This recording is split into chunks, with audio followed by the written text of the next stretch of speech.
Bueno, quiero partir esta presentación hablando sobre mi propia relación con las personas en situación de calle. Yo me empecé a relacionar con personas en situación de calle en tanto vecino desde que yo era bien joven.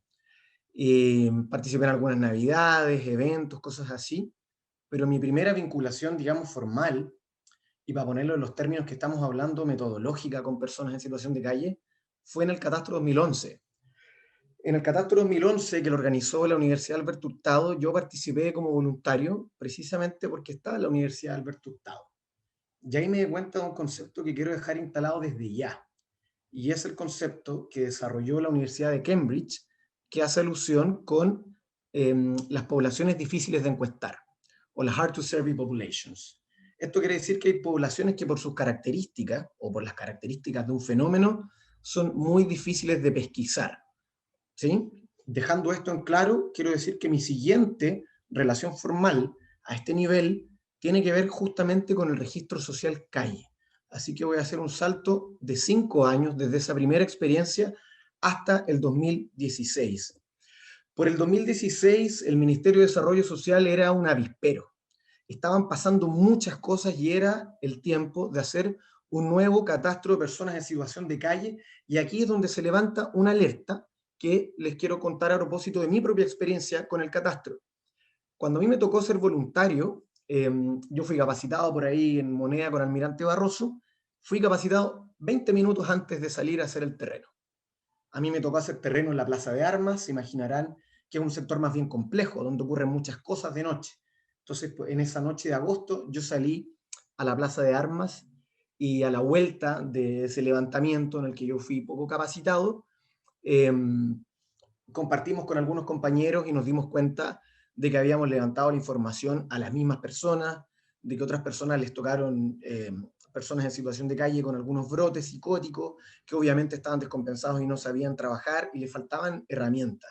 Sin embargo, ese catastro, independiente de estos problemas metodológicos, tuvo una característica fundamental y es la épica con que se realizó. Todos estábamos con nuestra pechera, comprometidos, etc. Pero volviendo a esos vacíos metodológicos, estos volvieron a hacer ruido cuando llegamos al año 2016. Entonces, estaba comprometido el catastro, había un presupuesto muy alto para ejecutar ese catastro, y las sospechas sobre estos vacíos metodológicos impulsaron al Ministerio de Desarrollo Social a hacer un ejercicio muy similar al que está haciendo aquí gente de la calle cuando trabajó con Sergio. Es decir, un análisis en profundidad de lo que es la base de datos para ver cómo estaba operando, cómo había operado el catastro. Catastro que por lo demás da una cifra, digamos, establecida, que la ven ahí, 12.295 personas, todos los años del 2015 hasta, o sea, del 2011 hasta el 2016. Siempre en política pública usted decía, en Chile existen 12.295 personas en situación de calle. Cuando los resultados confirman las sospechas sobre los vacíos metodológicos, en un estudio que se licitó y se ganó la Católica, una de las principales recomendaciones fue avanzar hacia un registro. Justo ese año, el 2016, se había instaurado lo que es el Registro Social de Hogares. El Registro Social de Hogares está ahora en tela de juicio, y está en tela de juicio básicamente porque se lo ha comido la realidad. No tanto al Registro Social de Hogares como herramienta, sino a la propia focalización como forma de enfrentar los problemas públicos. Ahora bien, el Registro Social de Hogares, en términos de herramienta, es una herramienta revolucionaria. Cuando me refiero a revolucionaria, estoy hablando de que maneja una cantidad ingente de volúmenes de información, millones de datos, de diferentes bases de datos, y las pone a trabajar con algoritmos complejos. Entonces, aprovechando que el Ministerio de Desarrollo Social tenía ese auto 0 kilómetro, último modelo, el cual había sido premiado como iniciativa pública, se piensa en generarle un anexo para personas en situación de calle, y para ello se crea un equipo técnico. Este equipo técnico estaba compuesto principalmente por gente que tenía trayectoria en el trato directo, algunos especialistas de Senadis, algunos especialistas en el propio RCH, especialistas de la CACEña y políticas sociales, y gente que había realizado investigación aplicada con personas en situación de calle, todo esto en el marco de los recursos humanos con los que contaba el Ministerio de Desarrollo Social. Sin embargo, en este esquema me falta algo muy relevante que yo quiero dejar marcado, y quiero que por favor lo recordemos a lo largo de esta presentación porque es fundamental. Detrás de toda iniciativa técnica ministerial, municipal, etcétera, hay un factor que no se puede olvidar, y es el factor político. Cuando yo grafico acá, lo político lo hago como un gallito. Y lo hago como un gallito no por cualquier cosa, sino porque es en esa muñeca política donde se juegan muchas veces las iniciativas, ¿sí? Cuando uno quiere poner y sacar algo, tiene que estar en agenda. Tú tienes que tener recursos humanos, legislativos, presupuestarios para lograrlo, y si no está en agenda y no hay gallito político, entonces las iniciativas no funcionan. Tengámoslo en mente para lo que viene. Lo que se procuró hacer en el registro social calle fue lo siguiente. En primer lugar, buscar una sinergia. Por sinergia ciertamente me refiero a una orgánica de trabajo. En esta orgánica de trabajo, que tiene en su centro las personas en situación de calle, había una serie de actores. En primer lugar, el propio ministerio y los servicios asociados, que no solamente partían de la base del registro social de hogares, sino en la posterior asignación de beneficios a las personas en situación de calle. Estaban los municipios y la sociedad civil, que debían participar en el levantamiento de este registro, dónde están las personas en situación de calle, quiénes van a levantar ese registro social calle, etcétera.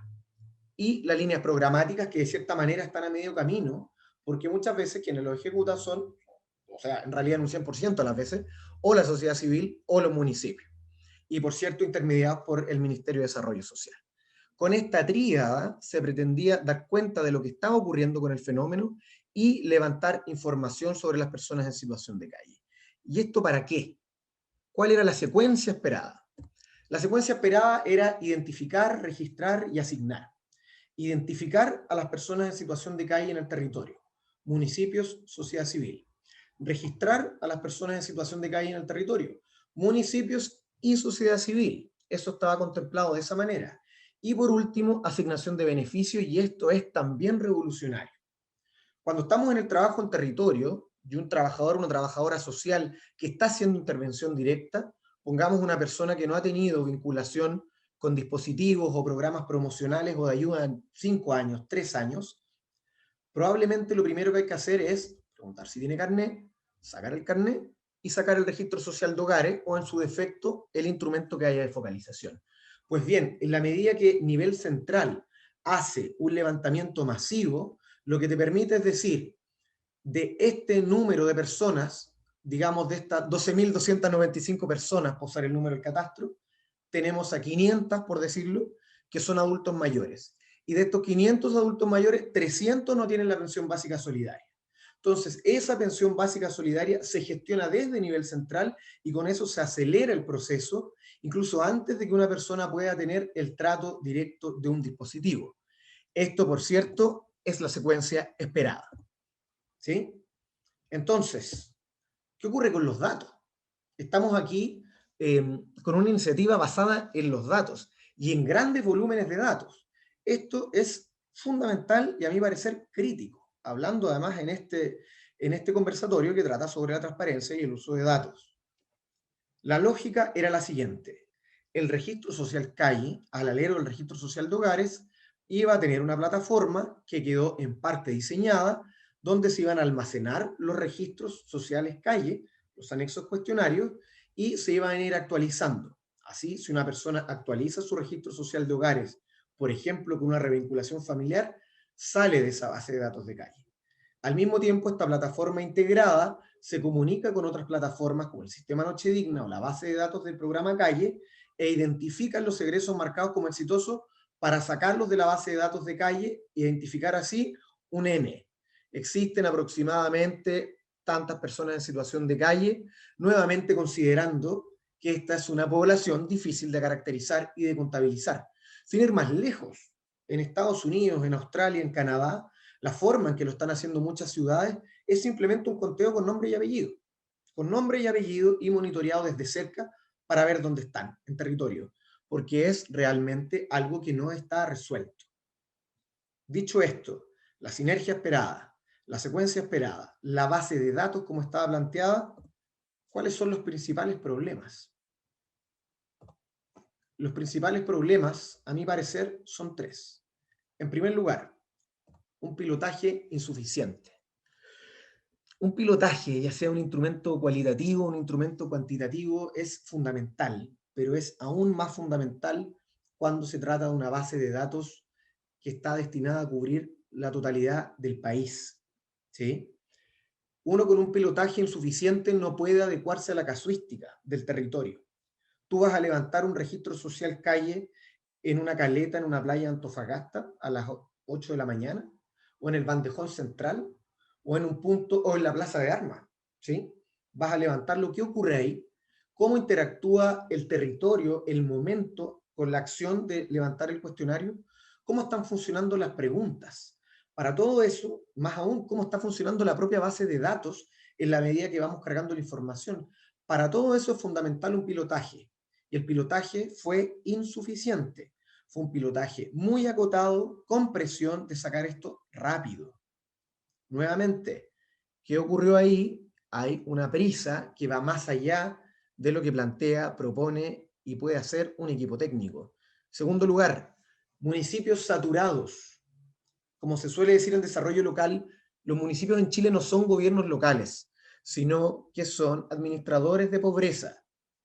Administradores de pobreza en la medida que tienen pocos recursos humanos, tienen pocos recursos económicos, salvo 4 o 5 municipios, y por ende, cuando a nivel central le asigna una nueva tarea, lo que hace es saturar aún más las pocas competencias que tiene disponibles el municipio. Entonces, un municipio como Santiago, que concentra el 10% de toda la situación de calle de Chile, tiene 3 personas que realizan registro social de hogares, ¿cómo le vamos a pedir que realicen este proceso?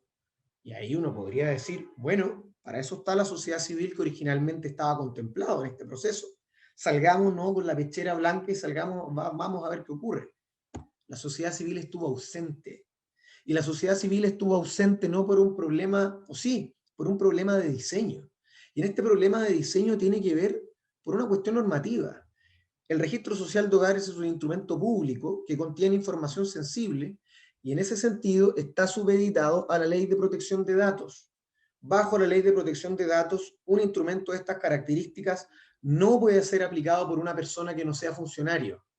Eso implica que ni siquiera puede ser honorario y sabemos cómo es la realidad de los honorarios en el país. ¿Qué ocurre aquí? Uno necesita algo, uno necesita generar un mecanismo para resolver este problema y decir, vamos a resolverlo igual porque necesitamos que la sociedad civil esté presente, esto se nos deslegitima. Pero para eso, ¿qué se necesita? Muñeca, muñeca, ¿sí? Y vuelvo al problema que les comentaba al comienzo, y aquí voy a ser del todo transparente con ustedes. En el registro social calle y en la política calle, en el periodo anterior, no hubo muñeca. ¿Y por qué no hubo muñeca? Simplemente porque no estaba en el programa de gobierno. Hay gente que dice, oye, el programa de gobierno, pura lecera, yo no lo leo, yo voto por cara. En el programa de gobierno está la agenda y está la prioridad. El programa de gobierno es exigible. Si la situación de calle está en el programa de gobierno, tú tienes recursos presupuestarios, tú tienes recursos legislativos, tú tienes recursos humanos.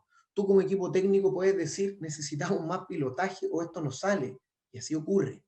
Sin muñeca política esto no ocurre y los diseños quedan a medio camino. Dicho esto, vamos a un resumen, porque esto tiene Felipe, mucho aprendizaje y en ese sentido es como la vida misma. Se aprende en la medida que se avanza. Vuelvo a decirlo, poblaciones difíciles de caracterizar, un desafío metodológico tremendo. En lo positivo, estamos avanzando hacia el uso permanente de datos, ¿sí? Iniciativas, trabajo, intervenciones basadas en evidencia. En la medida que nosotros podemos hacer esto, además podemos hacer otras acciones, como por ejemplo saber que cierta cantidad de personas no tiene pensión básica solidaria y acelerar el proceso. Entonces, por una parte, análisis, planificación e intervención con uso de datos. Por cierto, uso ético de datos. Segundo, el territorio.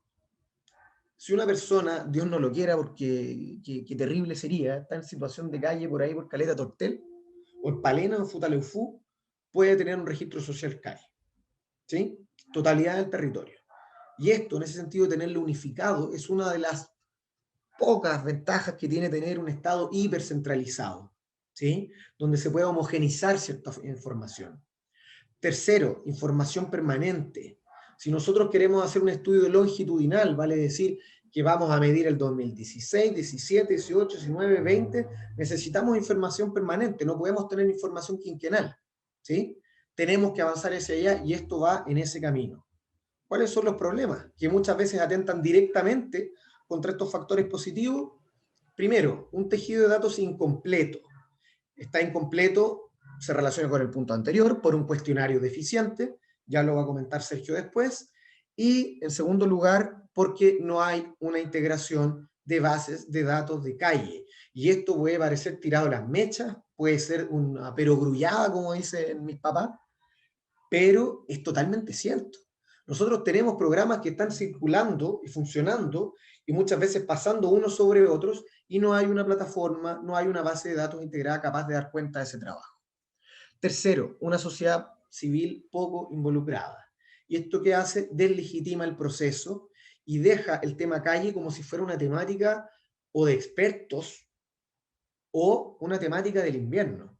Y yo me despreocupo el resto del año. Sin embargo, la situación de calle es un fenómeno que ocurre en términos comunitarios, societales. Veo que está Leonardo Piña por ahí, que ocurre también con la población en situación de casa, ¿no? La población domiciliada. Es decir, personas en situación de calle fueron gente que en algún momento tuvo domicilio. ¿Qué ocurrió ahí? En la medida que la sociedad civil nos involucra, todas esas preguntas desaparecen. En resumen, esto fue una iniciativa, en primer lugar, pionera. No ocurrió nada como esto, ni siquiera hasta el día de hoy, hasta donde tengo entendido, en ninguna parte, no solamente de la región, sino que del mundo. Y con esto me refiero a usar grandes volúmenes de datos cruzados con otra información a nivel nacional, teniendo un cuestionario homogéneo en todo el territorio de Chile. Pero como toda iniciativa pionera, si no tiene el piso suficiente, si no tiene la muñeca suficiente, está destinada a estar incompleta. Muchas gracias.